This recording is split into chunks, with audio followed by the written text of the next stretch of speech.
अहिल्याताई ठाकरे ज्यांनी आमच्या हृदयामध्ये शिवसेना फुलावली, बिंबावली, रुजावली, धमण्या धमण्यामध्ये वाहण्यासाठी प्रवृत्त केली, ते आम्हा सर्वांचे गुरुवर्य धर्मवीर आनंद दिघे साहेब यांच्याही पवित्र स्मृतीचरणी वंदन करते. या महाराष्ट्राचे सुसंस्कृत, निर्मोही, निस्वार्थी, सालस आणि सगळ्या महाराष्ट्राला सोबत घेऊन ज्यांनी मुख्यमंत्री म्हणून एकमेवाद्वितीय काम केलं, भले पदावर आज कुणीही बसलेलं असेल, पण महाराष्ट्राच्या मनामध्ये आजही मुख्यमंत्री म्हणून विराजमान असलेले शिवसेनेचे पक्षप्रमुख माननीय उद्धव बाळासाहेब ठाकरे.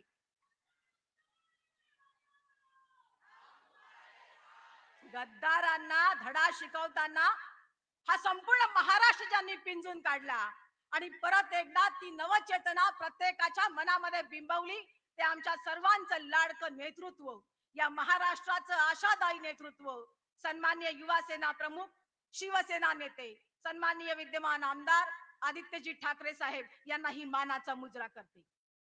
मंचावर उपस्थित आज सर्व सन्माननीय व्यक्तिमत्वांना आणि मंचा समोर बसलेल्या माझ्या शिवसेनेच्या निष्ठावंत कार्यकर्त्यांनो, पदाधिकाऱ्यांनो, तुम्हा सगळ्यांना हा कडक जय महाराष्ट्र, जय महाराष्ट्र, जय महाराष्ट्र. खर तर मी आज बोलायला उठले, त्यामुळे सगळ्यात महत्वाचं की ज्योती ठाकरे बोलणार कशावर. अनेक विषय आहेत, त्या विषयांचे धागे दोरेही अनेक आहेत, पण आज मला बोलायला आवडेल ते म्हणजे लाडक्या बहिणीवर. हो, काय काय खेळ मांडले त्या सत्ताधाऱ्यांनी या आमच्या राज्यामध्ये. मुळात घटनाबाह्य आणि घटनाबाह्य असून सुद्धा वेगळे वेगळे रोजच्या रोज खेळ मांडायचा त्यांचा प्रयत्न फक्त मतांसाठी, आणि हा मतांसाठीचा मागणारा त्यांचा झोला कधीही भरून येणार नाही. कारण निष्ठावान आणि कट्टर शिवसैनिक सर्वसामान्य जनता जी उद्धव साहेबांना मानते, आज राज्याच्या कोपऱ्या कोपऱ्यातून आवाज करते, आमचे मुख्यमंत्री सन्माननीय उद्धव बाळासाहेब ठाकरे. योजना काढली लाडकी बहीण, आमच्या सगळ्या बहिणींना आनंद झाला. पण ही लाडकी बहीण योजना असताना मला एक प्रश्न पडला, 21 वर्षावरचीच मुलगी यांची लाडकी बहीण का? 21 वर्षा खालच्या ज्या आहेत त्या वयाच्या मुली यांच्या लाडक्या बहिणी नाहीत का? त्याचबरोबर दुसरा प्रश्न आहे, आधी 60 वर्ष म्हणाले आणि मग गोंगाट झाल्यावर 65 वर्षापर्यंत वयोमर्यादा नेऊन ठेवली, पण 65 नंतर ज्यांच्या हातामध्ये काठी आले, डोळ्याला चष्मा लागलाय, कानाला ऐकायला येत नाही, या यांच्या लाडका बहिणी आणि माता नाहीत का? आणि त्यामुळे प्रश्न आहे, तुम्हाला जर ती योजना सुरू करायची होती तर निवडणुकीच्या पूर्वी 1-2 महिने येऊन लोकांना गाजर वाटावं आणि हे गाजर वाजलं तर वाजलं, तर पुंगी नाही वाजली तर मग खाऊन टाकावं. या प्रकारची जर या सत्ताधाऱ्यांची घटनाबाह्य लोकांची नीती असेल तर ती आम्हाला मान्य आहे का? ती आम्हाला मान्य होणार आहे का? त्या नीतीप्रमाणे आम्ही चालणार आहोत का? लाडकी बहीण आल्यावर मग लाडका भाऊ पण आला आणि मग लाडक्या भावाकडे लक्ष गेलं. खर तर या मुख्यमंत्र्यांना, या सत्ताधाऱ्यांना आम्हाला सांगायचंय, या लाडक्या बहिणीला 1500 रुपयाची भीक देण्यापेक्षा तिच्या सन्मानाची आणि सुरक्षिततेची काळजी करा. आज संपूर्ण राज्यामध्ये न्याय व्यवस्थेच्या कायदा व्यवस्थेत धिंडोळे उडले आहेत आणि त्यावेळेला जर आमची बहीण सुरक्षित नसेल तर तुमची 1500 रुपयाची भीक तुम्हालाच रखलावो, त्याची आम्हाला गरज नाही. आमचे भाऊबंद, आमचं कुटुंब त्या 1500 रुपयामध्ये आम्हाला सन्मान करून आम्हाला चांगल्या पद्धतीने वागवायला कटिबद्ध आहे. पण केवळ मतं मिळवावी म्हणून तुम्ही जो घाट घातलाय ना, हा घाट तुमचा कधी यशस्वी होणार नाही. 1500 रुपयाची लाच देण्याचा प्रयत्न तुम्ही महिला वर्गाला केलाय, त्यापेक्षा ग्रामीण आणि शहरी भागात शाळेत जाणाऱ्या आमच्या मुलींना, मुलांना सुद्धा मोफत बसची व्यवस्था, त्यांचं नेणं आणणं शाळेपर्यंत मोफत झालं पाहिजे, ही एक मागणी या निमित्तानं संपूर्ण महाराष्ट्र करते. त्यामुळे निवडणुकीच्या तोंडावरती कितीही योजना आणल्या, कितीही योजना आणायचा प्रयत्न केला, कारण परवा अजितदादा म्हणाले ही योजना पुढे यासाठी चालेल, या तेव्हापर्यंत चालेल जोपर्यंत तुमची आम्हाला साथ आहे. महाराष्ट्रातल्या जनतेची या कधीही महायुतीला साथ नव्हती, साथ नसेल, आणि ज्या वेळेला विधानसभेच्या निवडणुका येतील त्यावेळेला महाराष्ट्राची जनता कोर्टात न सुटलेला तिढा हा संपूर्ण राज्याला दाखवून देईल, देशाला दाखवून देईल, जगाला दाखवून देईल, याचा आम्हाला ठाम विश्वास आहे.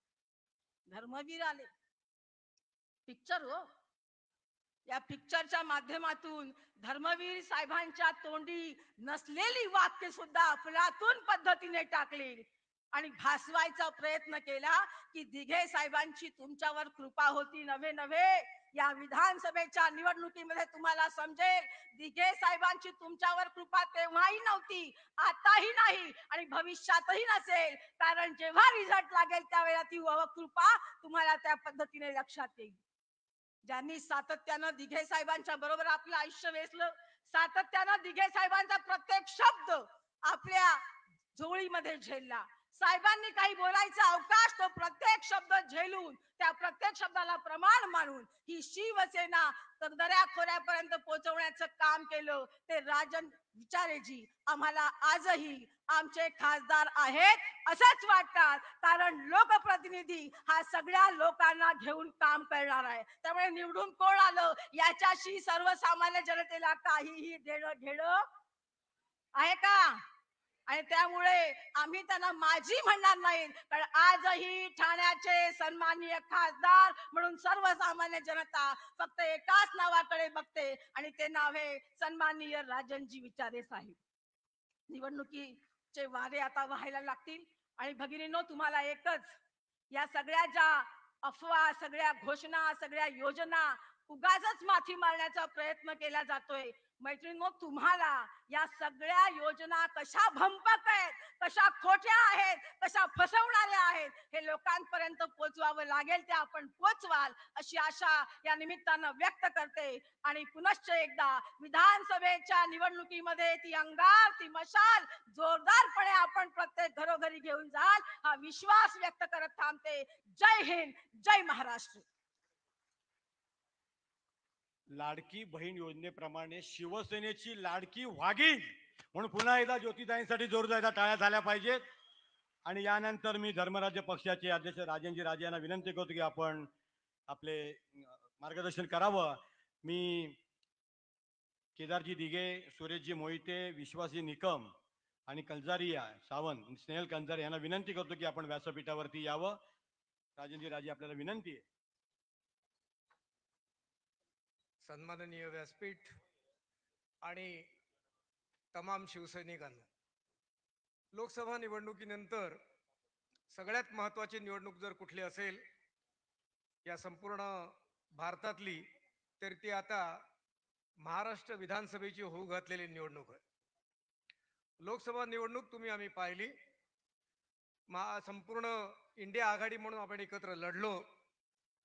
या सगळ्यांच्या कानाजवळून तीर गेला. ईबी, ईसी आणि ईडी या सगळ्या प्रकारांमुळे हे धाराशाही झाले नाहीत, फक्त थोडक्यात वाचले, पण यांची लाज गेली, यांचा अहंकार बुडाला. ईबी म्हणजे इलेक्ट्रल बॉन्ड, ईसी म्हणजे इलेक्शन कमिशन आणि ईडी म्हणजे तर तुम्हाला माहितीच आहे डायरेक्टोरेट ऑफ एन्फोर्समेंट. एवढं सगळं करून आज अनेक तज्ज्ञ सांगतायत 70-80 जागा यांनी लाटलेल्या आहेत. आणि जे अबकी बार मोदी सरकार किंवा पुन्हा मोदी सरकार हे सगळे आता गेले, आता एनडीए शिवाय बाता नाहीत. पण यांचा अहंकार धुळीला मिळाला. पण हे संपलेत असं नव्हे. आपल्याला हे विसरून चालणार नाही की या ठाण्यातूनच हा दगाफटका झाला. या ठाण्यातूनच सुरत ते गोवा व्हाया गुवाहाटी असं गलिच्छ राजकारण झालं. काळ्या पैशांनी आमदार विकत घेतले गेले, ज्याला तुम्ही खोके सरकार म्हणता. आजही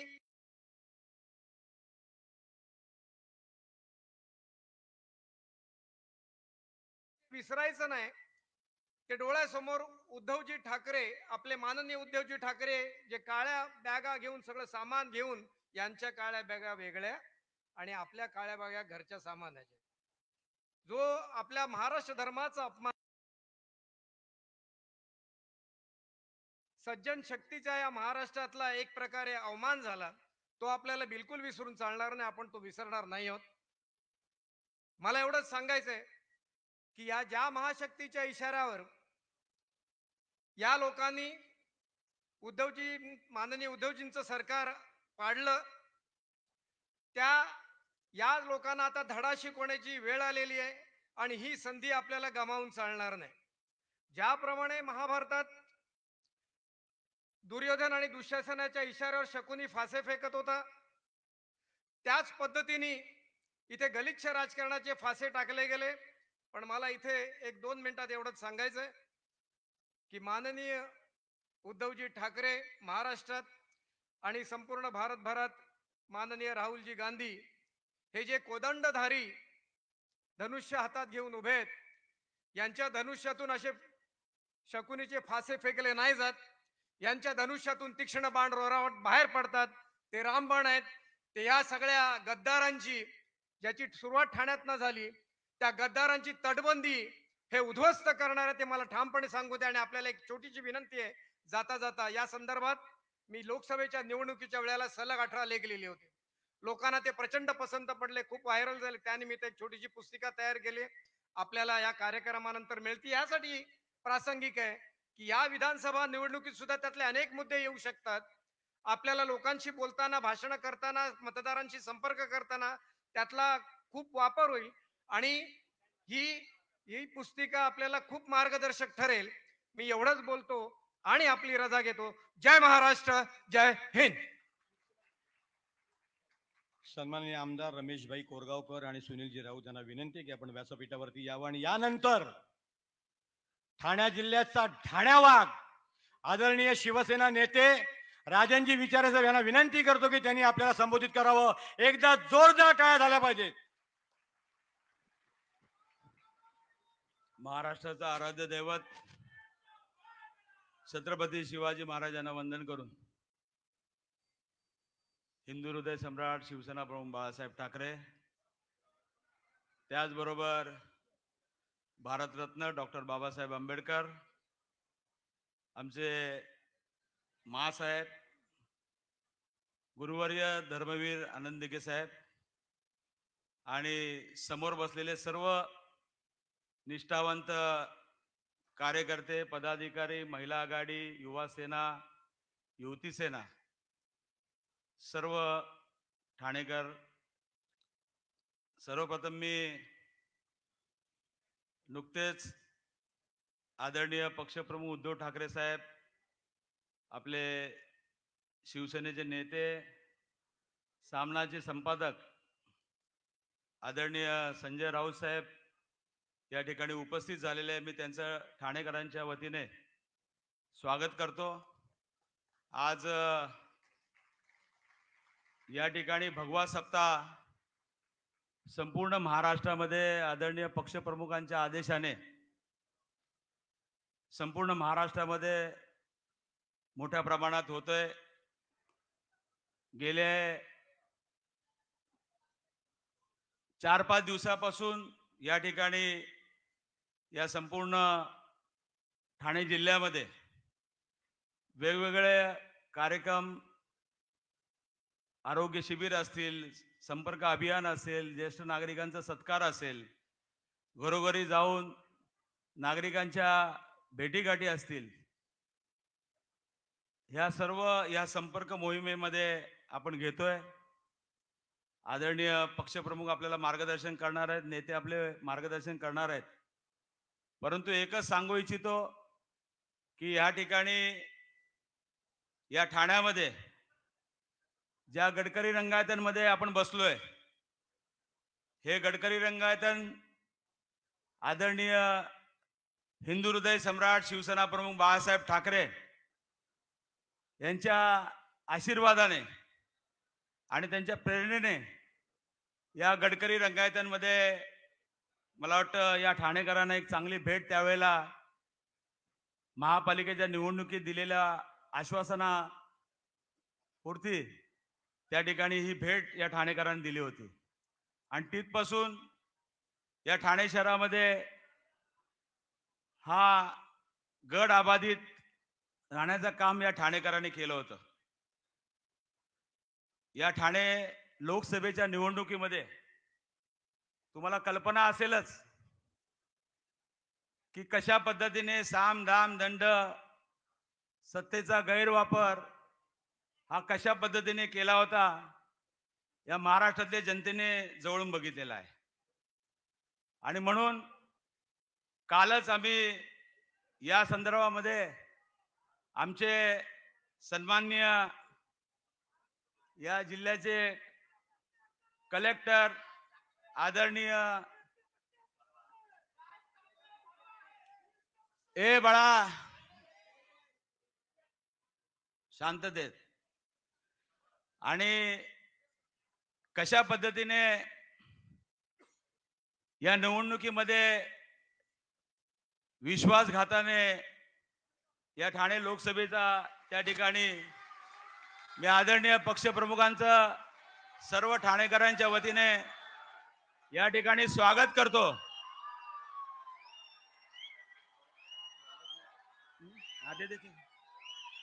कोण आला रे, कोण आला?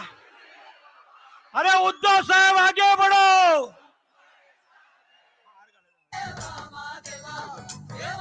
मान्यवरांना विनंती करतो की आपण दीप प्रज्वलन करावं.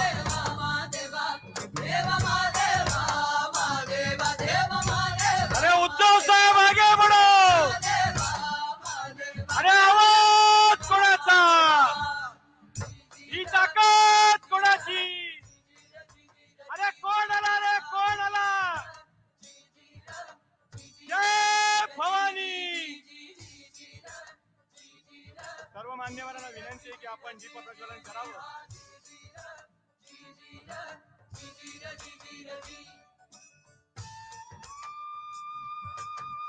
शिवसेना पक्षप्रमुख माजी मुख्यमंत्री उद्धवजी ठाकरे साहेबांचा, शिवसेना नेते संजय राऊत साहेब यांचं सुद्धा हार्दिक स्वागत.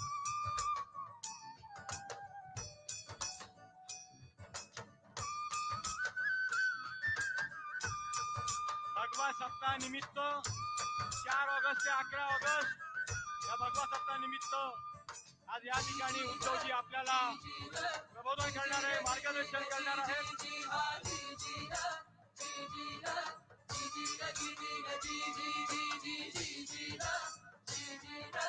पुन्हा एकदा शिवसेना ठाणे जिल्हा शाखेच्या वतीने सर्व मान्यवरांचं आणि शिवसैनिकांचं मनपूर्वक हार्दिक हार्दिक हार्दिक स्वागत. एकदा जोरदार टाळ्यांच्या गजरामध्ये उद्धव साहेबांचं स्वागत करूया. कोण आला रे, कोण आला? अरे उद्धव साहेब आगे बढ़ो.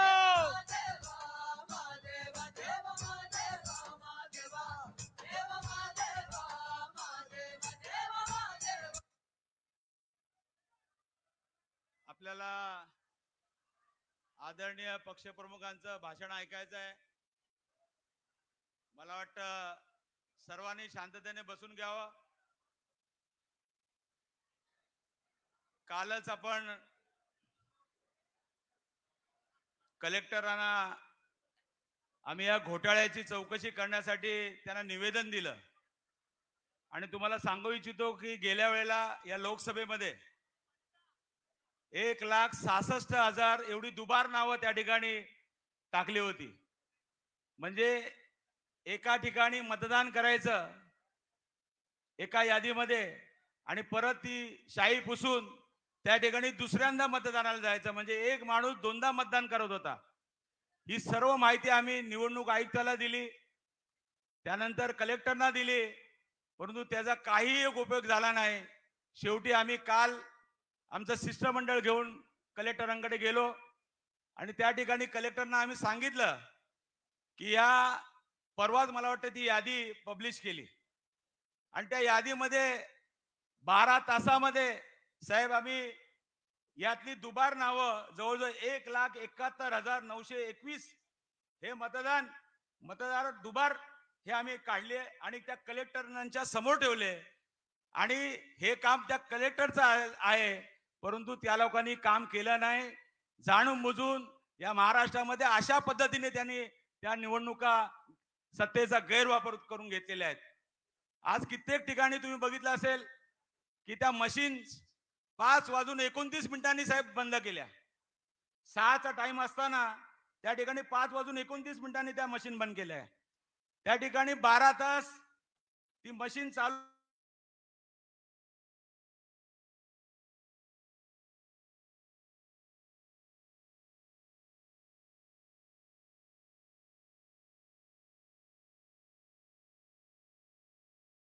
सर्व पुराव्यानिशी आहेत.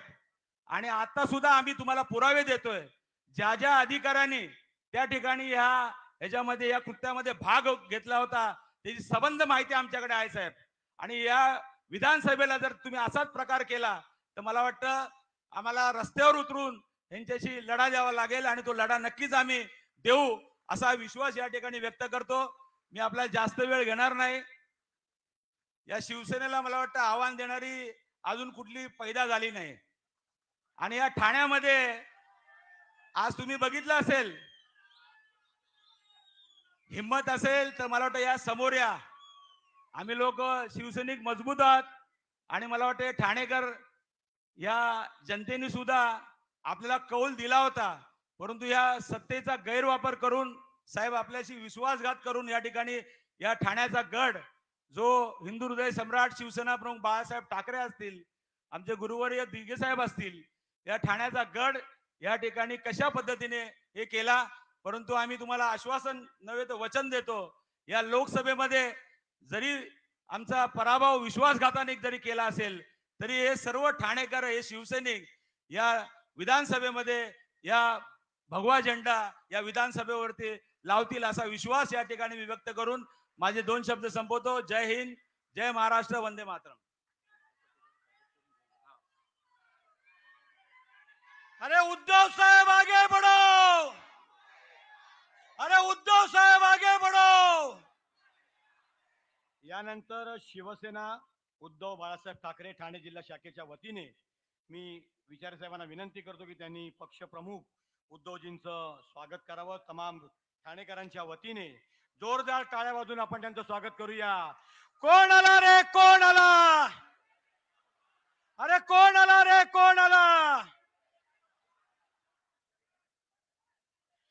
अरे उद्धव साहेब आगे बढ़ो. अरे आवाज कुणाचा, ही ताकद कुणाची. यानंतर शिवसेनेची बुलंद तोफ खासदार शिवसेना नेते संजयजी राऊत साहेब यांचं सुद्धा शिवसेना ठाणे जिल्हा शाखेच्या वतीने स्वागत करण्यात येईल. मी विचारे साहेबांना विनंती करतो की राऊत साहेबांचं स्वागत करण्यात यावं.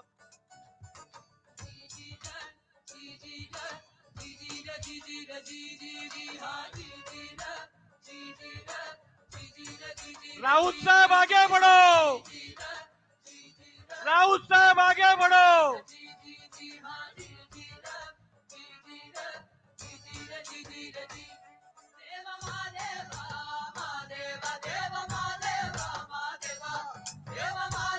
यानंतर अधिक वेळ न घेता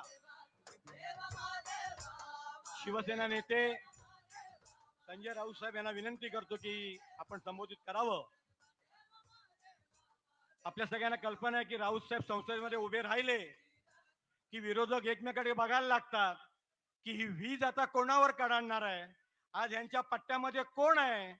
सन्माननीय राऊत साहेबांना मी विनंती करतो की त्यांनी आपल्याला संबोधित करावं. राऊत साहेब आगे बढ़ो.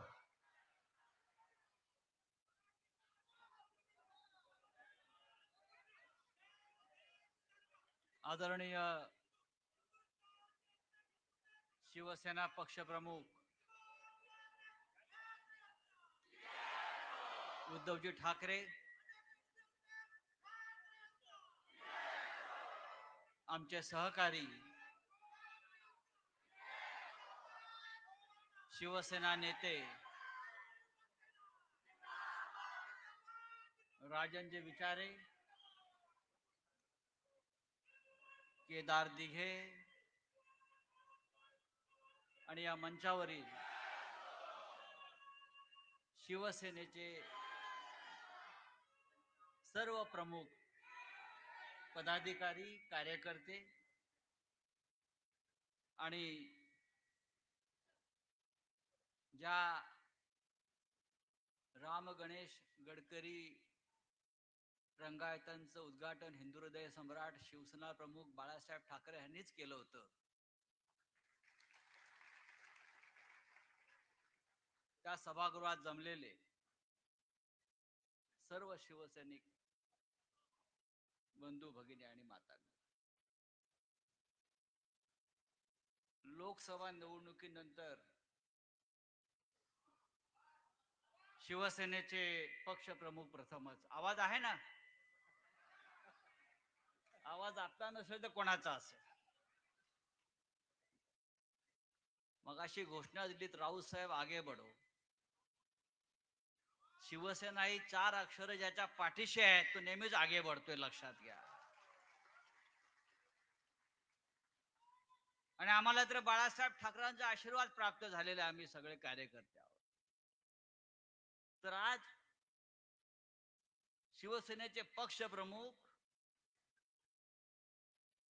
या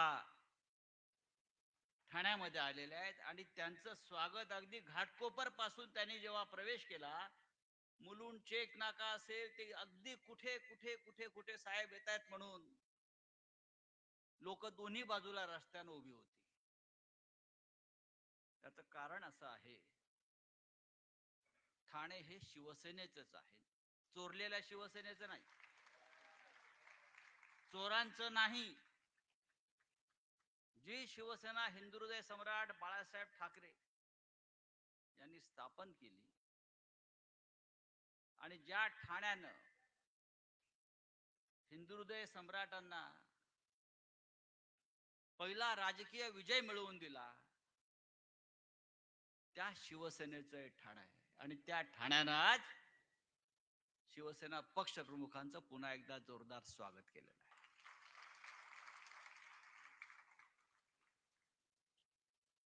हा भगवा सप्ताह आहे. राजन विचारेजी, मला तुम्हाला काही सांगायचं आहे. अख्ख्या महाराष्ट्रामध्ये भगवा सप्ताह सुरू आहे. त्यानिमित्तानं विविध कार्यक्रम सुरू आहेत.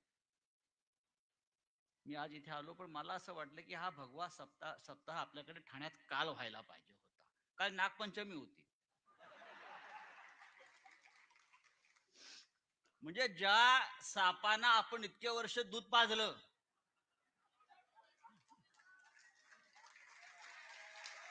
या ठाण्यात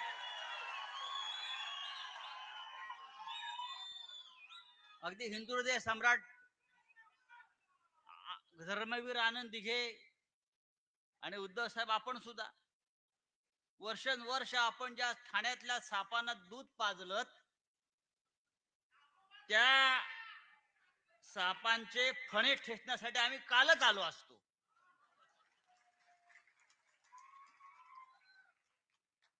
पण लोकसभेत या सापांच्या शेपट्या फक्त वळवळत राहिल्या, विधानसभेत त्यांचे फणे ठेचल्याशिवाय आम्ही राहणार नाही.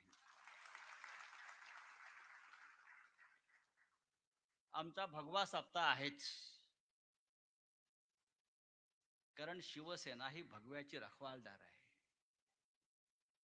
त्यांचं काय आहे, आम्हाला जगवा सप्ताह आहे, आम्हाला जगवा. दिल्लीत जातात मोदीकडे, आम्हाला जगवा साहेब, आम्हाला जगवा. त्यांचा काय भगवा बिगवा असूच शकत नाही. उद्धवजींना आम्ही सांगू इच्छितो, सध्या ठाण्यातले लोक फार सिनेमे काढतायत. हे मुख्यमंत्री आहेत की फिल्म प्रोड्युसर झाले. मला एक सिनेमा काढायचा आहे. मी सिनेमे फार काढले आहेत, मी बाळासाहेबांवर काढलाय विशेषतः, आणि मी खरं सांगितलंय काय सत्य काय. पण राजन विचारे, मला एक सिनेमा काढायचा, नमक हराम 2.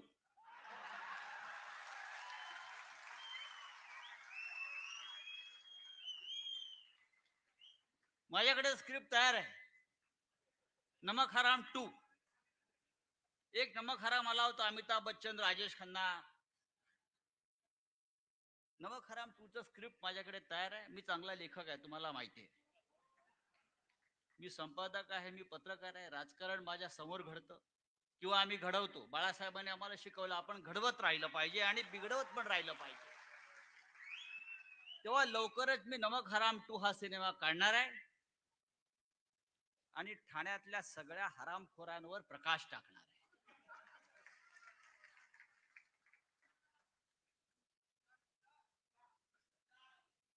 ठाण्याचं नाव जसं गब्बर म्हणतो ना, पुरा नाम मिट्टी में मिला दिया, तसं ठाण्याचं नाव या गद्दाराने आणि गब्बाराने, इकडल्या गब्बराने पूर्ण मातीत मिळवलं. या ठाण्याची प्रतिष्ठा, अनेक या ठाण्यामध्ये महान लोक होऊन गेले. बाळासाहेब ठाकरेंनंतर, शिवसेना प्रमुखांनंतर हे ठाणे निष्ठावान, कडवट निष्ठावान धर्मवीर आनंद दिघे यांच्या नावाने ओळखलं जात होतं. ते या गद्दारांनी, नमखरावांनी संपूर्ण देशात ठाण्याचं नाव हे बदनाम केलेलं आहे.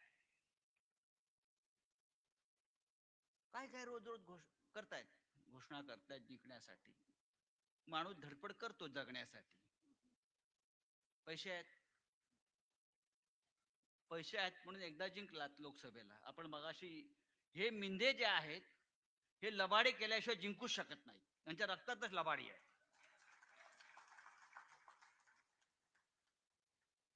अख्ख्या महाराष्ट्रात त्यांनी लबाडी केली, ठाण्यात तर केलीच. आणि ती लबाडी कशी केली हे मगाशी राजन विचारे यांनी सांगितलं. त्यामुळे आपल्याला आता सावध राहिलं पाहिजे. आता काय आणले ज्योतिताई, घोषणा काय केली आहे? लाडकी बहीण, लाडकी बहीण, लाडकी खुर्ची, लाडके गद्दार मोदींचे. लाडकी बहीण, ठाण्यामध्ये किती लाडक्या बहिणींचे संसार, पोटापाण्याचे, रोजगार यांनी उद्ध्वस्त केले ते आधी सांगा. जे निष्ठेने उद्धव साहेबांबरोबर राहिले, शिवसेनेबरोबर राहिले, आमच्या मोहितेताई कुठे आहेत? त्यांच्या घरांवर असेल, त्यांच्या लहान लहान व्यवसायांवरती असेल, बुलडोजर फिरवले. या काय लाडक्या बहिणी नाहीत का? 150 रुपयात लाडकी किती? 1,500. लाडक्या बहिणीची किंमत फक्त 1,500, फक्त 1,500. आमदारांना 50 कोटी आणि लाडक्या बहिणींना 1,500. मतदारांना विकत घेण्यासाठी प्रत्येक मतदाराला 10,000 आणि लाडकी बहीण 1,500. आणि जी लाडकी बहीण निष्ठेने राहील आपल्या खऱ्या शिवसेनेबरोबर, तिच्या घरावर, तिच्या उद्योगावर बुलडोजर. हा गुजरात पॅटर्न आहे, हा महाराष्ट्रात चालणार नाही. म्हणजे सगळे लुटून न्यायचं आणि या मिंध्यानी मग लाचारीनं गप्प बसायचं. माननीय उद्धव साहेब 3 दिवस दिल्लीत होते. अभिमान वाटावा महाराष्ट्राला असा त्यांचा दिल्लीचा दौरा झाला. देशाच्या राजधानीमध्ये उद्धवजींचं जेव्हा आगमन झालं तेव्हा अहमद शाह अब्दाली हा घाबरून त्याच्या घरातच बसला होता. कोणी बाहेर नाही पडले. पण त्यांच्यासाठी दिल्लीच्या जनतेनं, दिल्लीच्या राजकारण्यांनी, जे उद्या भविष्यात सत्तेवर येणार आहेत त्या सगळ्यांनी त्यांच्यासाठी रेड कार्पेट अंतरलं होतं. तुम्ही काय सांगता? हे सकाळी कोणतरी म्हणत होते ते कशाला गेले दिल्लीत? तुमची कबर खाण्याला आम्ही दिल्लीत गेलो होतो उद्धवजीच्या नेतृत्वाखाली. तुम्हाला गाडायला आम्ही दिल्लीत गेलो होतो आणि तुम्हाला आम्ही गाडल्याशिवाय राहणार नाही. हे जातात दिल्लीत, त्यांना भेट तरी मिळते का? मोदीच्या त्या गवतावर बसतात, पांढऱ्या पॅन्टवर गवत लावून परत येतात पाठीमागे. असं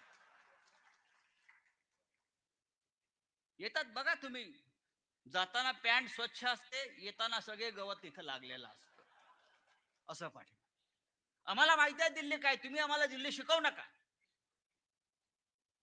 शिवसेना प्रमुखांच्या कृपेने आमचं अख्खं आयुष्य दिल्लीमध्ये गेलंय. दिल्ली आम्हाला सांगू नका तुम्ही. आणि तुमच्या पोराबाळांना दिल्लीत पाठवायचं काम सुद्धा उद्धव साहेबांनीच केलं लायकी नसताना. तुम्ही दिल्ली आम्हाला काय शिकवताय? दिल्ली ही देशाची राजधानी होती कालपर्यंत, आता ती फक्त गुजरातची राजधानी झाली आहे आणि ते आम्हाला नष्ट करायचं आहे. दिल्ली देशाची राजधानी असायला पाहिजे. उद्धव साहेब का गेले दिल्लीला? जेव्हा जेव्हा हिमालयाला गरज वाटली तेव्हा तेव्हा महाराष्ट्राचा सह्याद्री दिल्लीला गेलेला आहे. देशावर संकट आहे आणि ते संकट हुकुमशाहीचं आहे, म्हणून माननीय उद्धवजी हे वारंवार हल्ली दिल्लीत जातात, दिल्लीत राजकारण करतात. कारण महाराष्ट्र मेला तर राष्ट्र मेले, मराठ्याविना राष्ट्र गाडा न चाले. खरा वीर वैरी पराधीनतेचा, महाराष्ट्र आधार या भारताचा. म्हणून महाराष्ट्राची जबाबदारी उद्धव ठाकरे साहेबांना घ्यावी लागेल आणि त्यांना दिल्लीत जाऊन राजकारण करावं लागेल, त्यांना गाडावं लागेल. कोण हे मोदी? काय म्हणतात ते विश्वगुरु. ती आमची कुस्तीपटू तिचं एक रौप्य तिचं पदक काढून घेतलं होगाट, तेव्हा अजूनपर्यंत यांचा विश्वगुरूचा काय आवाज आलेला नाही, अजिबात नाही. पण तुम्हाला माहिती आहे का, मी उद्धव साहेबांना सांगू इच्छितो, उद्धव साहेब, पॅरिसच्या ऑलिम्पिकला 117 जणांचं पथक गेलंय, खेळाडूंचं 117 खेळाडू आहेत. त्यात हरियाणा, अरुणाचल, महाराष्ट्र हे मोठ्या प्रमाणात आहे. आपल्याला पदके महाराष्ट्राला मिळालं आहे, पण गुजरातचे फक्त 2च आहेत. 117 मध्ये गुजरातचे 2 आहेत. पण स्पोर्ट्सचा जो फंड आहे, स्पोर्ट्स खेळावरती जो खर्च होतो, तो सगळ्यात जास्त 469 कोटी हा गुजरातला दिलेला आहे, फक्त 2 खेळाडूंसाठी. हा गुजरात पॅटर्न. ही गोष्ट आपण समजून घेतली पाहिजे की खेळामध्ये आणि सैन्यामध्ये कधीच गुजरात नाही, त्यात महाराष्ट्रच आहे. देशाचं संरक्षण करणं, देशासाठी हौतात्म्य पत्करणं, देशासाठी बलिदान करणं हा महाराष्ट्राचा धंदा आहे आणि आम्ही तो करणार. हाच आमचा धंदा आहे. आणि आमच्यावरती जर तुम्ही असे कोणी तोतये सोडणार असाल तर ते तोतये आम्ही याच आणि त्याच भूमीत गाडल्याशिवाय राहणार नाही. महाराष्ट्रात एक घटनाबाह्य सरकार आहे, तोतयांचं सरकार सुरू आहे. मला एक गंमत आठवते, इतिहासामध्ये सुद्धा असे तोतये खूप झाले होते आणि त्यांची सुद्धा काही पाळमुळं ठाण्यातच आहे. इतिहासामध्ये एक तोतयाचं बंड झालं होतं. पानिपतामध्ये सदाशिवराव भाऊ नावाचे फार मोठे योद्धे होते, जे हत्तीवर बसले होते पानिपतात, आणि लढता लढता त्यांना वीरगती प्राप्त झाली. अहमद शाह अब्दाली तिथे होता. अर्थात हसताय तुम्ही, फार तुमचं प्रेम आहे अहमद शाह अब्दालीवर. त्याच्यावरती असं हसत राहिलं पाहिजे आणि प्रसंगी थुकलं पाहिजे. सदाशिव भाऊंचा स्वर्गवास झाला आणि त्यानंतर एक बनावट सदाशिव भाऊ हा पुण्यामध्ये अवतरला, बनावट, की मी सदाशिवराव भाऊ आहे आणि राज्य माझं आहे म्हटला. मीच वारसदार आहे या पेशव्यांचा आणि या राज्याचा, मराठा राज्याचा. तेव्हा खूप मोठी चौकशी झाली, शोध घेण्यात आला. तेव्हा कळले की तो बनावट होता आणि तो महाराष्ट्राचं राज्य गिळंकृत करायला आला होता. आणि त्या बनावट सदाशिव भाऊ म्हणजे तोतयाचं नाव होतं सुखलाल. म्हणजे ठाण्यातले ते पण सुखलाल आहेतच, सुखलाल. आणि तो सुखलाल जो होता त्याच्याबरोबर जे 10 लोक होते त्याच्यामध्ये एक शिंदे होता, गंगोजी शिंदे होता एक. आणि त्याचं जे नेटवर्क होतं सगळं ते ठाण्यामध्ये होतं, पालघर भागामध्ये. हा योगायोगा की मला माहित नाही. आणि हा जो सुखलाल आहे तो गुजरातचा, सुरतचा. म्हणजे हे अशा प्रकारे बनावट लोक निर्माण करून महाराष्ट्राचं राज्य ताब्यात घ्यायचं, मराठी माणसाचं राज्य ताब्यात घ्यायचं, ही कट कारस्थानं इतिहास काळापासून सुरू आहेत आणि प्रत्येक वेळेला महाराष्ट्रानं ही कट कारस्थानं उधळून लावलेली आहेत. आणि आपल्याला हे भगवा सप्ताह निमित्तानं हा एक विचार आपण आपल्या मनाशी पक्का केला पाहिजे की आपण भगव्याचे खरे रक्षण करत आहोत, आपण तोतये नाही आहोत. त्याच्यामुळे या तोतयांसमोर आपल्याला घाबरण्याचं आणि झुकण्याचं अजिबात कारण नाही. आपण खरे आहोत, दुनिया सत्याचीच आहे, दुनिया खऱ्याची आहे. महाराष्ट्राच्या विधानसभेत आपण जिंकणार आहोत हा आत्मविश्वास घेऊन आपण समोर जायला पाहिजे. मला कोणीतरी सांगितलं परवा दिल्लीमध्ये, विचारलं क्या होगा महाराष्ट्र में. मी म्हटलं लोग तो चाहते हैं कि ये जो लोग महाराष्ट्र में बैठे हैं ना उनको शेख हसीना के तरह यहां से भगाओ. जशी शेख हसीनाला पळून लावली लोकांनी दौड दौड के, तसं ह्यांना आमची जनता महाराष्ट्राची शेख हसीनाप्रमाणे पळवून लावणार आहे. ते पुढे जनता मागे, ते पुढे जनता मागे. कोणी त्याचे कपडे फाडताय, कोणी काय फाडताय, कोणी काय फाडताय, कोणी कुठे हात घालताय. पण म्हटलं आम्ही त्यांचे इतके क्रूर नाही आहोत. आम्ही त्यांच्या निवडणुकीत पराभव करू, आम्ही लोकशाही मार्गाने पराभव करू. आम्ही महाविकास आघाडी म्हणून 180 जागा जिंकू, जास्तही जिंकू. उद्धव ठाकरे यांचं नेतृत्व या महाराष्ट्राला हवं आहे, लक्षात घ्या. लोक विचारतात तुमचा फेस कोण, बरं का, तुमचा फेस कोण. बोले तुमचा फेस कोण म्हणजे असं आहे ज्यानं गेल्या 5 वर्षामध्ये दिल्लीच्या तोंडाला फेस आणला महाराष्ट्रात, तो एकमेव फेस म्हणजे उद्धव ठाकरे. दुसरं कोणी फेस तोंडाला आणला का? बाकी कोणामध्ये हिंमत होती का दिल्लीच्या तोंडाला फेस आणण्याची? तेव्हा आमचा फेस एकच. या महाराष्ट्राला दुसरा चेहरा आहे का ठाकरेंशिवाय? फेस हा असा असतो. बाकी सगळे मुखवटे लावून फिरतायत, म्हणजे मुखवटा यांचा आणि चेहरा अब्दालीचा, बरं का. खाली दाढी दिसते पण मुखवटा वेगळा आहे. भगव्या सप्ताहाचं महत्व एवढंच आहे की मनामध्ये आणि मनगटामध्ये आत्मविश्वास घेऊन आपण पुढल्या 2 महिन्यामध्ये काम केलं पाहिजे. लोकांच्या मनामध्ये शिवसेना आहे. हिंदुहृदय सम्राट बाळासाहेब ठाकरेंचं ऋण विसरण्यात का महाराष्ट्र अद्याप नमक-हराम झालेला नाही. कोणी काही म्हणू द्या. मोदी आणि शहांच्या 100 पिढ्या आल्या तरी या महाराष्ट्रावर शिवसेना आणि बाळासाहेब ठाकरे, हिंदुहृदय सम्राट बाळासाहेब ठाकरे यांचं ऋण त्यांना असं पुसता येणार नाही. लोकांच्या मनातले बाळासाहेब त्यांना असे संपवता येणार नाही. तुम्ही किती मिंधे निर्माण करा, असे मिंधे येतील आणि जातील. हा छत्रपती शिवाजी महाराजांचा महाराष्ट्र आहे. ज्या महाराष्ट्रात छत्रपती शिवाजी महाराज जन्माला आलेले आहेत. औरंगजेब गुजरातला जन्माला आला, लक्षात घ्या. आम्हाला त्याचा आदर्श नाही, आमचा शिवाजी महाराजांचा आदर्श आमचा आहे, बाळासाहेब ठाकरेंचा आदर्श आमचा आहे.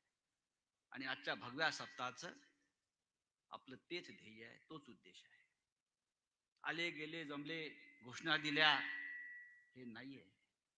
पुढल्या 2 महिन्यातली लढाई अत्यंत महत्वाची आहे, निर्णायक आहे.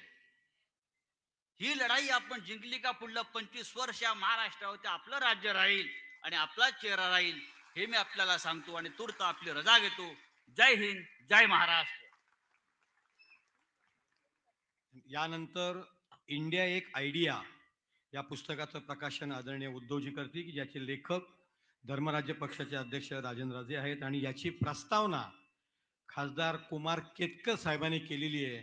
मी उद्धवजींना विनंती करतो की त्यांनी या इंडिया एक आयडिया या पुस्तकाचं प्रकाशन करावं. आणि आपल्या सर्वांना विनंती आहे की जोरदार टाळ्यांच्या गजरामध्ये हे प्रकाशन आपण करूया सर्व मिळून. इंडिया एक आयडिया, लेखक आदरणीय राजनजी राजे यांच्या संकल्पनेचे पुस्तक त्यांनी लिहिलेलं आहे, इंडिया एक आयडिया. अतिशय प्रेरणादायक असं आपण त्या पुस्तक म्हणू शकतो.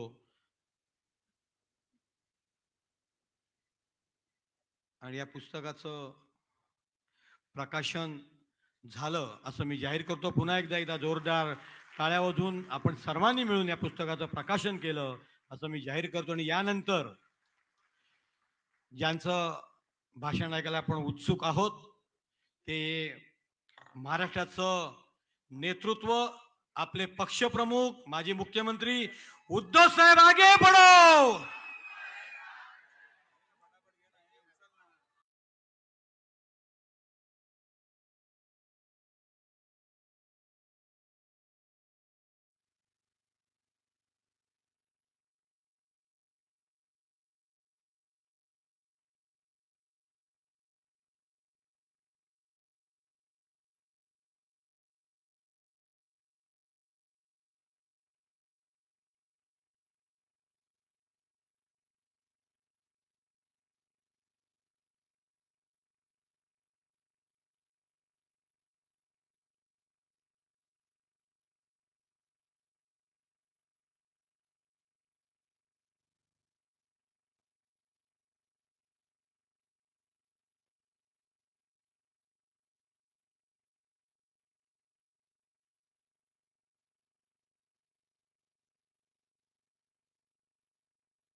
सर्व शिवसैनिक बांधवांनो, भगिनींनो आणि मातांनो,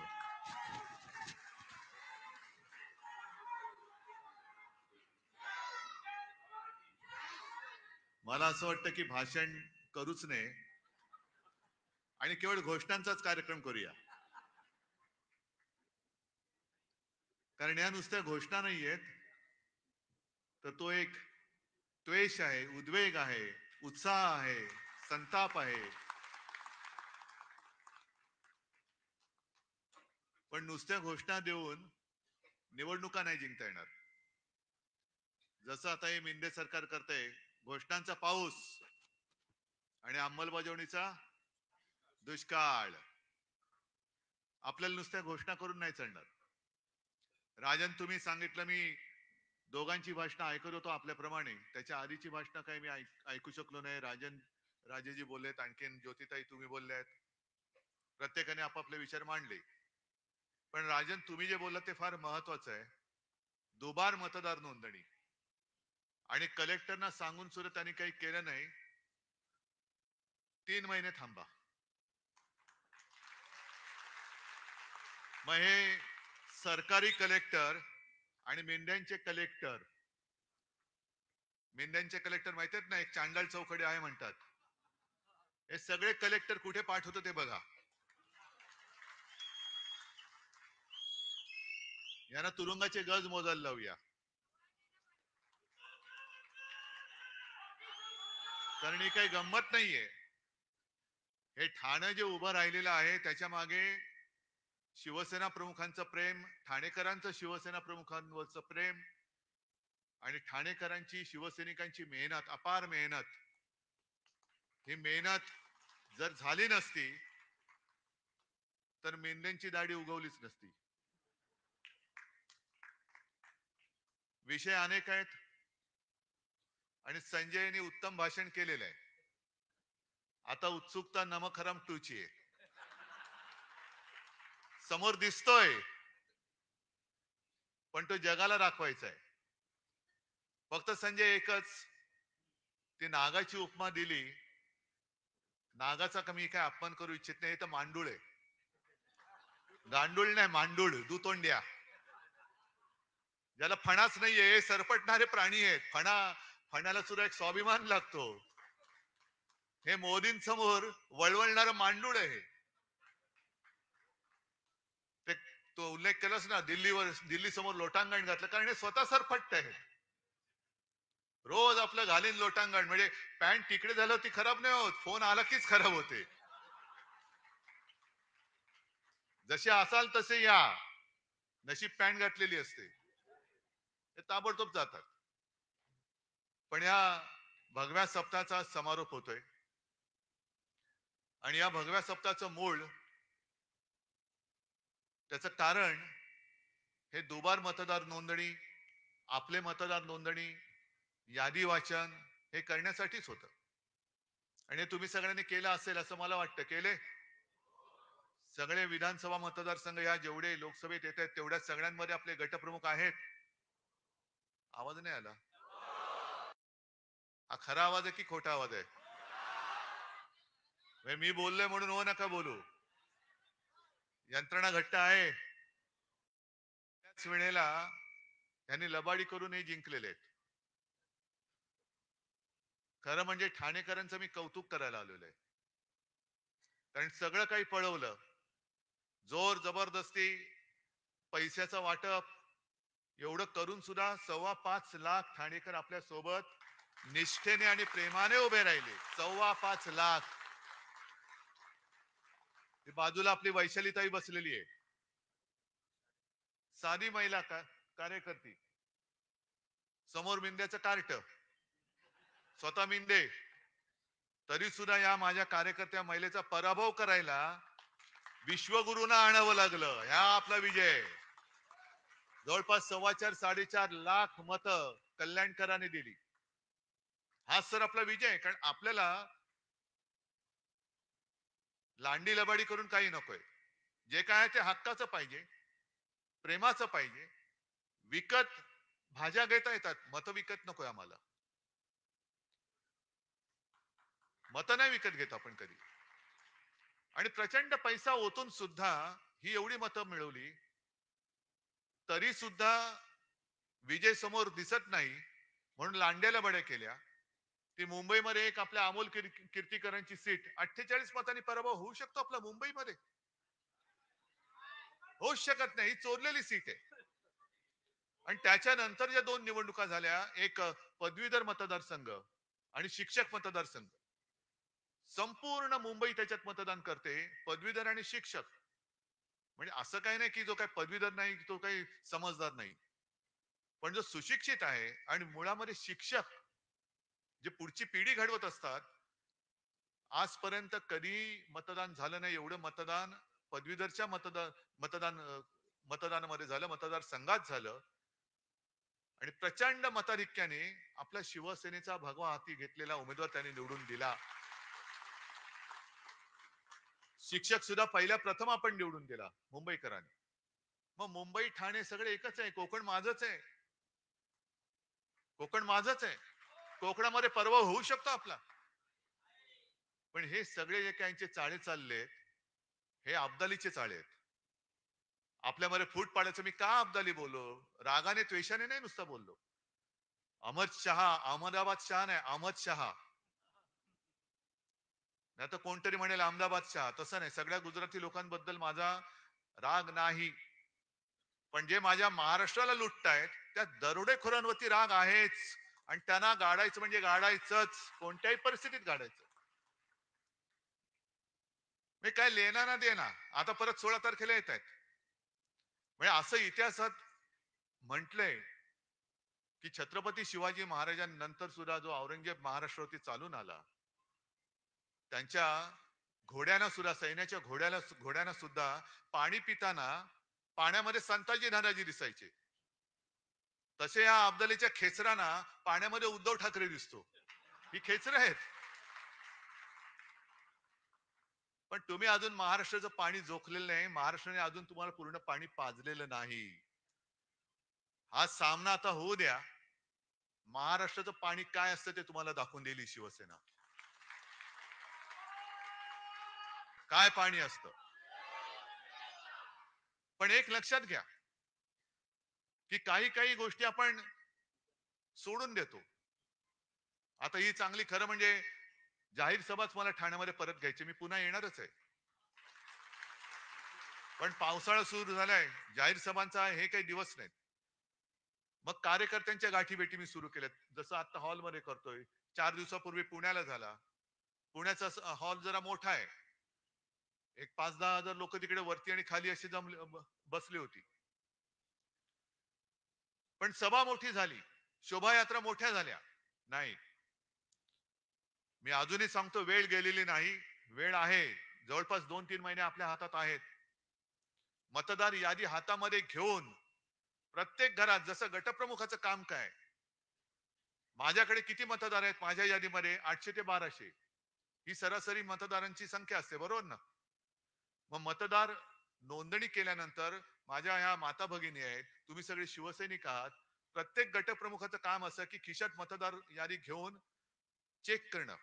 जे राजन तुम्ही सांगताय ना, दुबार मतदार नोंदणी, ही मतदार नोंदणी एका मतदान क्षेत्रामध्ये, मतदार क्षेत्रात हे दोनदा मतदान नाही करू शकत. लोकसभेचं मोठं आहे, त्याच्यामुळे लोकसभेत कदाचित शक्य आहे. पण विधानसभेला बाजूबाजूच्या विधानसभा मतदारसंघामध्ये हे दुबार मतदान करू शकतात. जर प्रत्येक गटप्रमुखांनी, आपल्या यादीपुरताच मतदारसंघ आहे माझा, ठाण्याचा मतदारसंघ शहराचा किती आहे असेल? 5 लाख. पण माझ्याकडे जबाबदारी या 1200 मतदारांची आहे. म्हणजे 1200 मतदार खरे आहेत की खोटे आहेत? आणखीन कोण नवीन घुसलेत का? जे जुने होते ते बरोबर जागेवर आहेत का? आणि मतदानाच्या दिवशी सुद्धा मतदान केंद्रापर्यंत त्यांना नेण्याची जबाबदारी ही आपण जर का घेतली आणि त्यांना मतदान केंद्रापर्यंत नेलं, तर मला असं वाटतं त्यांनी किती पैसा ओतू द्या, किती योजना ओतू द्या, आपला विजय झाल्याशिवाय राहणार नाही. फक्त त्याच्यात तुम्ही गफलत करू नका. हे थोडस तुम्हाला मी वेगळं सांगतोय, कारण संजयनी चांगलं जे काय सांगायचं सांगितलंय. पण संघटनात्मक जे काम आहे, म्हणून तर त्याला संघटना म्हणतात. नुसता काहीतरी जमाव आला तर फटाके फोडेल, नाही तर हिंसाचार करेल, पण तसा जमाव नकोय मला. मला संघटनात्मक काम करणारे माझे सैनिक जे आहेत, हे माझं सैन्य आहे. म्हणून मध्ये मी जे बोललो ना मुनगट्टीवारना, की अरे तुम्ही माझा पक्ष चोरलात, सगळं चिन्ह चोरलं, सगळं चोरलं, तेही कमी पडतंय म्हणून तुम्ही लंडनला जाऊन वाघनख घेऊन आलात. पण आता वाघनख आणि मुनगट्टीवार काहीच जुळत नाही, काहीच जुळत नाही. पण ही वाघनख तुम्ही जी म्युझियम मध्ये ठेवलेत, ती कदाचित एक प्रतीक म्हणून ठीक आहे. त्याच वाघनखाने अफजल खानाचा कोथळा काढला असेल किंवा नसेल, ह्याचा काही पुरावा नाही असं त्या म्युझियमनी सुद्धा म्हटलेलं आहे. पण महाराज शिवकालीन ते हत्यार आहे, छत्रपती शिवाजी महाराजांनी ते वापरलं होतं, म्हणून त्या वाघनखांबद्दल आम्हाला आदर आहेच. पण आत्ताच्या काळातली वाघनख ही आहेत, जे माझे सैनिक आहेत, ही वाघनख आहेत. आणि म्हणून मी अब्दालीला घाबरत नाही. येऊच दे. ज्या ज्या वेळेला महाराष्ट्रावरती संकट आलं, तेव्हा जे महाराष्ट्राने एक तेज दाखवलं, ते तेज पुन्हा दाखवण्याची वेळ आलेली आहे. आता सुद्धा यांच्या ज्या काही योजना आहेत, 1500 रुपये देत आहेत.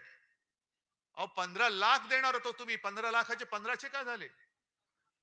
प्रत्येकाच्या खात्यामध्ये, भाई और बहनों, जो विदेश में पैसा पड़ा है ना, तो सगळा आणला तर तुमच्या खात्यामध्ये 15-15 लाख रुपये असेच येतील. मग त्या 15 लाखाचे 1500 का केलेत? वरची शून्य कोणाच्या खिशात गेली? मिंध्याच्या. कारण जाऊ तिथे खाऊ, हा यांचा धंदा आहे. आज सुद्धा ठाण्यामध्ये ती जी एक योजना आणतात, क्लस्टर, चांगली योजना, चांगली आहे. त्या घरांना, तिथल्या लोकांना घरं मिळाली पाहिजेत. पण टांगावा काय करायचा, देखावा काय करायचा, की सरकारी सरकारी योजना आहेत, कंपनी सरकारची आहे, महाप्रीत. पण यांची महाप्रीत यांच्या लाडक्या कॉन्ट्रॅक्टर वरती आहे, लोकांवरती नाहीये. ही जी प्रीती आहे त्यांची, म्हणजे प्रेम आहे, ते कॉन्ट्रॅक्टर साठी आहे. आणि कॉन्ट्रॅक्टरना ठरवून हे त्यांचे धंदे अनेक वर्ष चाललेले आहेत. जे कॉन्ट्रॅक्टर ठरवणार त्यांनीच टेंडर भरायचं. आता सुद्धा तुम्ही महापालिकेत जाऊन विचारा, ठरलेल्या कॉन्ट्रॅक्टरनाच कामं दिली जातात, दुसऱ्या कोणालाही काम दारामध्ये सुद्धा उभं केलं जात नाही. ही ठाण्याची परिस्थिती आहे. आणि ठाण्याची परिस्थिती महापालिकेची एवढी वाईट झालेली आहे, इथे काही माझे नगरसेवक सुद्धा असतील किंवा ज्यांना महापालिका कळते तेही आहेत. राजन जे तुम्ही सुद्धा आहात, हे राजन इथले राजन आमचे तुम्ही पण आहात, सगळेच महापालिकेमधली लोक आहेत. ठाणे महापालिकेला कर्जाचे डोहाळे लागलेत, कर्जबाजारी होते. कोणी केली कर्जबाजारी? कुठे गेले पैसे? संपूर्ण जिल्ह्यामध्ये रस्त्यांवरती खड्डे, राज्यभर खड्डे, खड्डेच खड्डे. म्हणजे सगळीकडे खड्डे पाडून वरती आमच्यावरती बोट दाखवली जात आहेत. ह्यानी घोटाळा केला, ह्यानी घोटाळा केला. अरे 3 महिने थांबा. तुमची सगळी जी काही मित्र परिवार आहे, होय मित्र परिवार आहे, तो आम्ही उघडा केल्याशिवाय राहणार नाही, हे आज त्यांना मी इशारा देतोय. तुम्ही करा.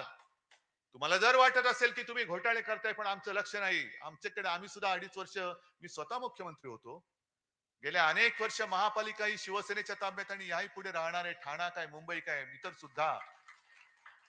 त्याच्यामध्ये त्या महापालिकेमध्ये सुद्धा जी काही लोक अधिकारी आहेत, ज्यांना जनतेबद्दल प्रेम आहेत, ते बरोबर माहिती आमच्याकडे देत असतात. जरा निवडणूक होऊ द्या, मग बघा आम्ही काय करतो ते. जरा होऊ द्या. पण सगळीकडे वाट लावून टाकतायत. आणि म्हणून मी तुम्हाला एक प्रश्न विचारतोय की तुम्हाला आपल्या राज्याचं मंत्रालय मुंबईत हवंय का अहमदाबाद मध्ये? आपल्या राज्याचा कारभार मुंबईतून चालला पाहिजे का दिल्ली का अहमदाबाद मधून? लोकसभेची निवडणूक होती, ती देशाच्या लोकशाहीचा गळा घोटणारी एक निवडणूक होती. जर आता आता आहे शेपटावरती निभावलंय अब्दालीच्या, आता बरचसं आपण आटोक्यात आणलेलं आहे. आता मनमानी नाही करू शकत ती लोक. पण तशीच ही लढाई म्हणजे लोकशाहीच्या शत्रूशी लढाई ही आपल्या लोकसभेची होती, तशीच ही येणाऱ्या विधानसभेची लढाई शिवसेना विरुद्ध गाडले गेलेच पाहिजेत. पण महाराष्ट्र द्वेष्ट्यांबरोबर आपली लढाई होणार आहे. महाराष्ट्र द्वेष्टे जे माझ्या फिकेला लावू पाहत आहेत. म्हणजे मराठी माणूस कसा ताठ मानेने उभा राहिला नाही, ताठ मानेने उभा नाही राहायचं. हातात भिकेचा कटोरा घे आणि मोदींसमोर खाली मान घालून उभे राहा, हे नाही सहन करणार. हे नाही आम्हाला शिवरायांनी शिकवलं ना, आमच्या शिवसेना प्रमुखांनी शिकवले. हे बाळासाहेबांचे विचार असूच शकत नाही. महाराष्ट्राची वाताहत झाली तरी चालेल, पण तिकडे दिल्लीमध्ये जाऊन लोटांगण घाल, हे बाळासाहेबांचे विचार नाहीत. आणि या विचारांचे जे कोणी तोते असतील, या तोत्यांची वळवळ ही या निवडणुकीत आपल्याला पूर्ण थांबवावीच लागेल, पूर्ण थांबवावी लागेल. हे जे काय यांचं सगळं चाललेलं आहे, सगळं जे येते ते गुजरात, येते ते गुजरात. आज सुद्धा मी ऐकतोय, अजून ते मला कन्फर्म करायचं, आणखीन एक मोठा प्रकल्प हा गुजरातमध्ये गेलाय. म्हणजे आम्हाला तुम्ही भीक देताय, माता भगिनींना 1500 रुपये भीक देताय तुम्ही आम्हाला. मुलाबाळांनी काय करायचं? आम्हाला हक्काचं पाहिजे. शेतकरी सुद्धा त्याच्या हक्काचं मागतोय, भीक नाही मागत. मी सुद्धा ग्रामीण भागात फिरतो, तुम्ही सुद्धा ग्रामीण भागात फिरत असाल, जा शेतकऱ्याला विचार, तुला घर बसल्या फुकटचे पैसे पाहिजेत तर तुला तुझ्या कष्टाचे पाहिजेत? शेतकरी सांगेल मी स्वाभिमानी आहे, मला कष्टाचा पैसा पाहिजे, त्याच्या पलीकडे मला एक सुद्धा भिकेचा पैसा नकोय. म्हणजे आमचे हक्क मारून टाकायचे, स्वाभिमान मारून टाकायचा आणि कोपराला गुळ लावायचा. ज्या वेळेला एका पाठोपाठ एक प्रकल्प गुजरातमध्ये चालले होते, तेव्हा हेच मिंदे बोलले होते, काळजी करू नका, मोदीजी बोलले ह्याच्यावर मोठा प्रकल्प तुम्हाला देतो. किती मोठा प्रकल्प दिला? आला? एक सुद्धा प्रकल्प नाहीये. अजून सुद्धा शेतकरी आत्महत्या करतच आहेत, बेकारांचे लोंढे फिरतातच आहेत.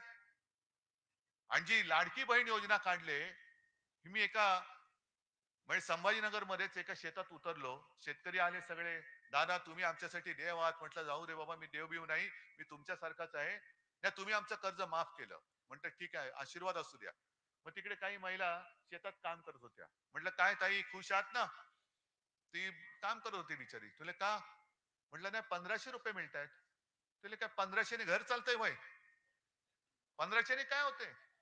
बाजूला तिचा छोटा पोरगा होता, 1500 रुपयात मला म्हणाली काय ह्याच्या शाळेची सोय होते? म्हटलं कुठल्या शाळेत जातोय? तुला ऍडमिशन घ्यायला पैसे नाही येत, 1500 रुपये घेऊन करू काय? कोणाच्या उरावर घालू? पण एक समाधान मला वाटलं की माझ्यासोबत सगळे अंबादास दानवे आणि संभाजीनगरचे कार्यकर्ते होते. त्यांच्या मुलाला एका शाळेत ऍडमिशन मिळवून दिली, त्याच्या शिक्षणाची सोय केली, ह्याचं मला समाधान आहे. पण अशी कितीतरी मुलं राज्यभर आहेत. काय 1500 रुपयाने काय होणार आहे? वह्या पुस्तकं येणार आहेत? ज्या पुस्तकावरती सुद्धा जीएसटी लावलाय, शिक्षणावरती जीएसटी आहे. आता तर कर म्हणजे आयुर्विम्यावरती जीएसटी. म्हणजे विम्याची जाहिरात आहे ना, जिंदगी के साथ भी, जिंदगी के बाद भी. म्हणजे जिंदगी के बाद भी जीएसटी. कशासाठी भरायचा? कोणाच्या खिशात जाणार? म्हणजे सगळीकडे वरपासून खालपर्यंत हे सगळं बरबटलेलं सरकार. ठाण्यातले भूखंड खातायत, मुंबईतले खातायत, अयोध्येमधले खातायत. अयोध्येमध्ये सुद्धा एक आदर्श घोटाळा झालाय.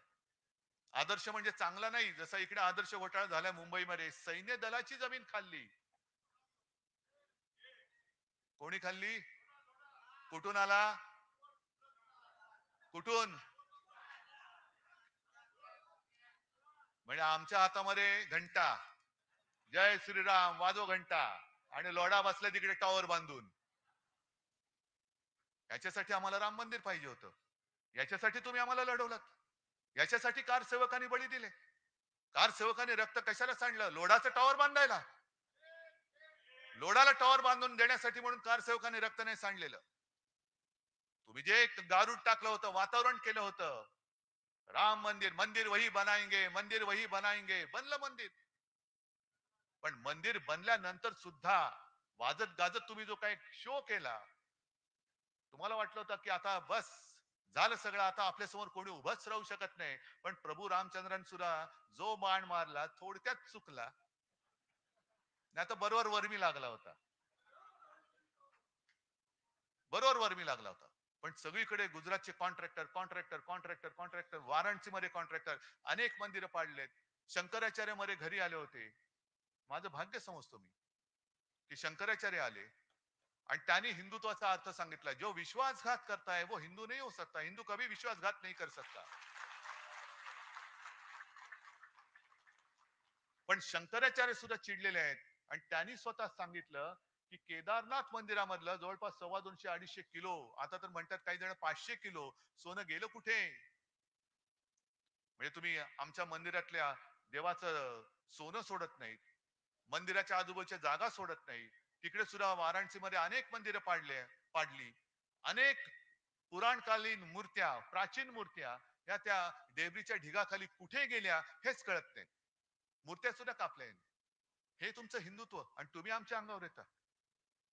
सगळं भ्रष्टाचाराने बरबटलेली माणसं त्या अयोध्येमधली जमीन लोढा खातोय, रामदेव बाबा खातोय, सगळे खातायत. आणि आम्ही आपले जय श्रीराम जय श्रीराम आणि हे विचारणार केम छो. मला एका गोष्टीचा अभिमान आहे. मी तेव्हा म्हटलं होतं आम्हाला प्रभू श्रीराम पाहिजे, पण मला भाजप मुक्त राम पाहिजे. तो भाजप मुक्त राम अयोध्येवासियांनी करून दाखवला. भाजप मुक्त राम. आपण काळाराम मंदिरात गेलो होतो, हे अयोध्येमध्ये गेले, पण हाच हाच रामाचा एक जो रामाने जो निर्णय दिलाय की हे जो नाही कामाचा तो नाही रामाचा, हे या बिनकामाची लोक आहेत. मी उलट म्हणतो, जो नाही कामाचा तो नाही रामाचा. पण जाऊ तिथे खाऊ हे यालाच म्हणतात.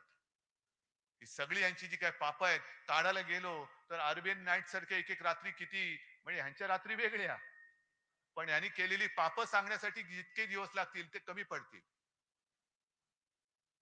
आणि म्हणूनच यांची पाप जी आहेत ती आता येत्या काही दिवसात उघडी करावीच लागतील. झाल्यात सगळ्या पक्षांनी यात्रा सुरू केल्यात. द्या पाठवून द्या ना, सगळ्यांना तीर्थयात्रेला पाठवून द्या. हे मिंदे चाललेत यात्रेला, जा बाबा तू पण जा. आणखीन कोण चाललंय? कोण गुलाबी जॅकेट घालतंय, कोण केशरी जॅकेट घालतंय, सगळे रंगपंचमी करा, पण जा तिकडे जा. आपण जे काय काम केले, अजूनही मी काल सुद्धा दिल्लीत गेल्यानंतर तिथे सुद्धा लोक भेटली. कुठेही जातो तिथे लोक भेटतात आणि सर्व जातपात धर्माचे आहेत ना. मुसलमान सुद्धा आमच्या सोबत आलेले आहेत, बौद्ध लोक सुद्धा आलेत, सगळेच आलेत, पारसी आलेत, ख्रिश्चन्स आलेत. आणि सगळ्यांचं म्हणणं एकच, उद्धव जी आपने जो कोरोना समय में काम किया हम भूल नहीं सकते. आम्ही विसरू शकत नाही. तुम्ही जे काय केलं, खरं मी एकटा नव्हतो, तुम्ही सगळे सोबत होतात, संपूर्ण यंत्रणा होती. आणि जे मी सांगत गेलो ते तुम्ही ऐकत गेलात, म्हणून आपला महाराष्ट्र वाचला. गंगेमध्ये जशी प्रेत वाहिली तशी आपल्या इकडे वाहिली नाहीत प्रेत, वाहू दिली नाहीत. उपचाराविना कोणी गेले असं होऊ दिलं नाही. ही जी काय सगळी कामं आहेत ही सुद्धा लोकांपर्यंत पोहोचवा. नाहीतर काय होतं, त्या निवडणुकीच्या रणधुमाळीमध्ये वेडवाकडं कोणतरी बोलतो, मग त्याला आपण उत्तर देत बसतो. मूळ काम अरे हे सांगायचंच राहून गेलं. एक साधं उदाहरण देतो. 2012 साली शिवसेना प्रमुख होते. महापालिकेच्या निवडणुका आल्या आणि माझ्याकडे गोपीनाथ मुंडे आले. उद्धवजी काय करायचं? काय करायचं? म्हटलं का? नाही कसं जिंकणार? आपण कठीण आहोत. कठीण आहे, कठीण आहे. पृथ्वीराज चव्हाण तेव्हा मुख्यमंत्री होते. आणि असं जर काय वातावरण सगळं केलं होतं, की बस आता हे हारणारच. म्हटलं काळजी करू नका हो. होईल सगळं बरोबर. नाही कसं होणार? म्हटलं जरा थांबा. आणि मग मी माझे मित्र, कारण मी जाहिरात क्षेत्रातला आहे. माझे मित्र सगळे जाहिरात कॅम्पेन करणार आहेत. मग तो एक दिवस माझा मित्र आला, मला म्हणाले, "उद्धव एक कॅम्पेनची आयडिया आले, घेऊन येऊ का?" म्हटलं, "घेऊन ये." आणि त्यांनी काही केलं नव्हतं. बाकी कागद कोरा होता. फक्त मध्ये एक लाल सर्कल काढलेलं आणि त्याच्यात लिहिलं होतं, "करून दाखवलं." म्हटलं, "अरे बस, हे बरोबर आहे." मी शिवसेना प्रमुखांना दाखवलं, साहेबांनी बघितलं, "बरोबर आहे, गो अहेड." आणि आपण काही केलं नाही.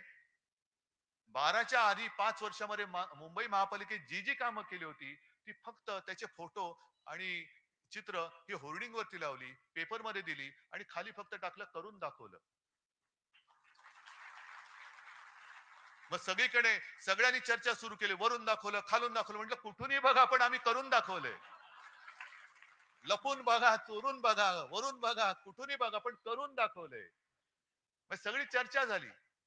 आणि मग रिक्षावाले सुद्धा बोलायला लागले, टॅक्सीवाले बोलायला लागले, अरे हा ये तो हुआ है, अरे हा बरोबर आहे. सगळे भाषिक बोलायला लागले आणि 2012 ची महापालिका आपण जिंकली, ती कामाच्या जोरावरती जिंकली. मुळामध्ये काय, हातामध्ये तलवार आहे, बरोबर आहे. तलवार पेलाला मनगट पाहिजे, पण मनगटापेक्षाही मन पाहिजे. जर हातात तलवार आहे पण लढायची जिद्दच नसेल तर तलवार काय करणार? तलवार काय करणार? मन पाहिजे, होय मी जिंकणारच. म्हणून मी जे काय बोललो रंगशारदामध्ये, लढायचं कसं? तर लढायचं या जिद्दीने लढायचं की लढाई आहे, ही निवडणूक ही लढाई आहे आणि या लढाईमध्ये ह्याच ईर्षेने उतरायचं. एक तर तू राहशील ना तर मी राहीन. मी परत बोलतो. आणि तू आणि मी म्हणजे मी उद्धव ठाकरे एकटा नाही. मी म्हणजे तुम्ही, महाराष्ट्र प्रेमी, शिवप्रेमी, शिवसेना प्रेमी, बाळासाहेब प्रेमी. आणि तू म्हणजे महाराष्ट्राला लुटायला आलेला दरोडेखोर. तू म्हणजे त्या दरोडेखोरीचा पाय चाटणारा गद्दार, मांडूळ. बा आता लोक म्हणतील हे याने एकदा ढेकून म्हणतात ना मांडू. अरे मी मी जीवप्रेमी आहेच. मी जंगल वाचवायचं काम केलं होतं. तुम्हीच जे आरे होतं, अरे मी वाचवत होतो. तुम्ही आलात आणि ते आरे कापून टाकलं. मग करू काय? त्याच्यामध्ये काय काय प्राणी राहतात हे तुम्हाला सांगितलंय. नाव दिल्याशिवाय तुम्हाला कळणार कसं ते? मांडूळ. मांडूळ म्हणजे काय? मिळेल आरे मध्ये जा बघ. ढेकूण नाही मिळणार कदाचित. कारण ढेकूण रक्त शोषतो. रक्त शोषणारी अवलादी आमची नाहीये, अजिबात नाही. मांडूळ सुद्धा आमच्याकडे नाही. आम्ही जे करतो ते खुलेआम करतो. चालून जायचं तर छातीवरती, समोरासमोर पाठून वार करणारे नाहीत आम्ही. आणि हे सगळं जे काय करायचंय त्या विधानसभा निवडणुकीत करायचंय. ही जी लोकसभा झाली, लांबली लांबली लांबली. किती 5 टप्पे. काय तुम्ही काय क्रिकेट खेळताय टप्पी टप्पी बॉल टाकून? सरपट्टी टाकताय? 5 टप्प्यात महाराष्ट्राची निवडणूक. पण आता मला कळतंय, कानावर येते की कदाचित नोव्हेंबर मध्ये निवडणूक घ्यायचं यांचं घाटते. का? तर लाडकी बहीण या योजनेचे किमान ऑगस्ट, सप्टेंबर, ऑक्टोबर, नोव्हेंबर म्हणजे 4 हप्ते जर का महिलांच्या हातात गेले तर त्यांचा विश्वास बसेल की हे देतात बुवा. हे देणारी लोक नाहीये. ही अशीच एक योजना सुशील कुमार शिंदेनी केली होती. एक कधीची 2004 किंवा तेव्हाची निवडणूक असेल मला आठवत नाही. संभाजीनगरमध्ये आपल्या कार्यकर्त्यांचं शिबिर होतं आणि शिवसेना प्रमुख बोलून गेले की माझी म्हणजे शिवसेनेची सत्ता आली तर मी शेतकऱ्यांचं कृषी पंपाचं वीज बिल माफ करून टाकेन. सुशील कुमार शिंदे बसले होते, आता आपल्या सोबत आहेत. पण त्यांनी काय केलं? मुख्यमंत्री होते, ताबडतोब योजना अंमलात आणली. शेतकऱ्यांना शून्य रकमेची बिलं पाठवायला लागले. शेतकरी खुश झाला, हे देत आहेत तर ते कशाला पाहिजे, हेच देत आहेत. परत निवडून दिलं काँग्रेसला. काँग्रेस सत्तेवर आली, सुशील कुमार शिंदेची विकेट पडली, विलासराव देशमुख आले. आणि विलासराव देशमुख सत्तेवरती येताच क्षणी पुढच्या महिन्यापासून दाम दुपटीने बिल पाठवायला लागले शेतकऱ्यांना. आणि मग जाहिराती आला, बिल भरा नाहीतर तुरुंगात. हे तशी यांची योजना आहे. हे फसवा फसवी करायला. आणि तुम्ही किती पैसे दिले तरी मी माझ्या महाराष्ट्राच्या किमतीला महाराष्ट्र विकून मला तुमची भीक नको, हे महिलेने ठरवायला पाहिजे. आता आहे ना, जिजाऊचा महाराष्ट्र आहे. झाशीची राणी मेरी झाशी नाही दूंगी. तसे हे अब्दाली येत आहेत, आपला महाराष्ट्र लुबाडायला येत आहेत. 1500 रुपये लाच देऊन आपला महाराष्ट्र शिवरायाचा महाराष्ट्र ते विकत घेऊ पाहत आहेत. तुमची मुलं बाळ ते बेकार ठेवू इच्छित आहेत. सगळे उद्योगधंदे गुजरातला नेऊ पाहत आहेत, नेत आहेत. तरी सुद्धा आपण 1500 रुपयावरती महाराष्ट्र विकणार आहोत? हा निर्धार आपण केला पाहिजे. ठीक आहे, योजना आहे, लाभ जरूर घ्या, कारण हे तुमचेच पैसे आहेत. हे काय यांच्या खिशातले नाहीयेत, हे पैसे तुमचेच आहेत. आता तर आणखीन करतायत. जसं मोदीजी केलं होतं, ते रथ पाठवले होते गावागावात. आठवतं ना तुम्हाला? मोदी रथ, मोदी सरकार, मोदी सरकार. आणि अक्षरशः गावकऱ्यांनी त्यांना पलटा भोई थोडी करून ठेवली होती. ते बोलले, मोदी सरकार आहे की भारत सरकार? कोणाच्या योजना आहेत? मोदींनी काय घरच्या खिशातल्या योजना दिल्यात? नाही नाही नाही नाही, तसं नाही, तसं नाही, तसं नाही. हे मोदी सरकार काढ आणि भारत सरकार लिहि, नाही तर चालतो या गावातून. मग तसंच आता हे करतायत. 50,000 योजना दूत, 50,000, प्रत्येकाला 10,000 रुपये महिना. म्हणजे त्याच्यामध्ये सुद्धा ही चांडाळ चौकडी, खोटी नावं, जशी दुबार नोंदणी केली ना, तशी खोटी नावं टाकून त्याच्यातले पैसे परत काढणार. हा मोठा दूध घोटाळा आहे. आणि तुमच्या योजना ज्या तुम्ही केलेल्या नाहीत, अरे कागदावरती काही लिहू शकता, पण अंमलबजावणी कुठे? मग यांचीच माणसं, यांचेच चेले चपाटे, यांचेच कार्यकर्ते, त्यांचे सगळे कुटुंबीय हे या दूतांच्या नावांमध्ये घुसवणार आणि त्यांच्या माध्यमातून पैसे काढणार. हे दूत महाराष्ट्रामध्ये फिरता कामा नयेत. हे नाही फिरता कामा. त्याच्यासाठी जाहिराती करतायत, करोडो रुपये उधळतायत, आणि तरी सुद्धा आम्ही ह्यांची टाळ किटून काय भजनं गायची? ही निवडणूक त्याच्यासाठी आहे. हा भगवा सप्ताह त्याच्यासाठी होता. मला एका गोष्टीचा अभिमान आहे, जी मी एक सूचना दिली होती. आपला भगवा हा फक्त भगवाच असला पाहिजे. त्या भगव्यावरती मला चिन्ह नको. भगवा शिवछत्रपतींचा, कुठे शिवाजी महाराजांनी चिन्ह टाकलं होतं? अरे हा शिवाजी महाराजांचा भगवा, हा यांचा भगवा, हा त्यांचा भगवा नाही. भगवा एकच, हिंदुत्वाचा भगवा, शिवाजी महाराजांचा भगवान, तोच बाळासाहेबांनी आपल्या हातात दिलेला भगवा आहे. हा भगवा तर घ्यायचाच. पण दुसरी गोष्ट, जो लोकसभेच्या वेळेला आपल्याला प्रचार करायला वेळ मिळाला होता, तो मशालीचा. आतापासून मशालीचा प्रचार करा, घराघरामध्ये आणि प्रत्येकाच्या हृदयामध्ये ही स्वाभिमानाची मशाल पेटवा. कोर्टाचा निकाल कधी लागेल सांगता येत नाही. मी अनेकदा म्हटलेलं आहे की कोर्टाकडनं न्याय मिळेल, मला खात्री आहे, मला आशा आहे. पुढच्या 5-50 वर्षामध्ये हा निकाल लागल्याशिवाय राहणार नाही. आणि हसायचं काय त्याच्यामध्ये? अरे हसताय काय? 2 वर्ष तर झाली. अपात्रतेचा निर्णय आता लागला, आता लागेल बघा 5-6 वर्षामध्ये. पण तोपर्यंत झाली, माणसं म्हातारी झाली, निवडणूक विधानसभेची टर्म संपली. तसंच माझ्या नाव आणि चिन्हाचा लागेल निकाल पुढच्या 5-50 वर्षात, 100 वर्षात लागेल. पण तोपर्यंत आपली जी मशाल आहे, ती मशाल हीच लोकशाही गाडणाऱ्या लोकांचं बूट जाळण्यासाठी मशाल आहे. लोकशाहीची हत्या समोर होते तरी सुद्धा डोळ्याला पट्टी लावून बसणारी जी माणसं आहेत, त्यांना जरा तो लोकशाहीचा चटका काय असतो ते दाखवणारी ही मशाल आहे. त्याच्यामुळे शाखांच्या बोर्डवर असेल, अगदी भिंतीवरती असेल, सगळीकडे आता धनुष्यबाण नाही, मशाल आणि मशाल. अजूनही मला जी माणसं सांगतात की अरे उद्धवजी, आम्ही तुम्हाला मत द्यायचं म्हणून गेलो, मत दिलं, नंतर कळलं आम्ही चुकून धनुष्यबाणाला मत दिलं. हे आहे, हे नातं आहे, हे नातं आहेच किंवा होतं.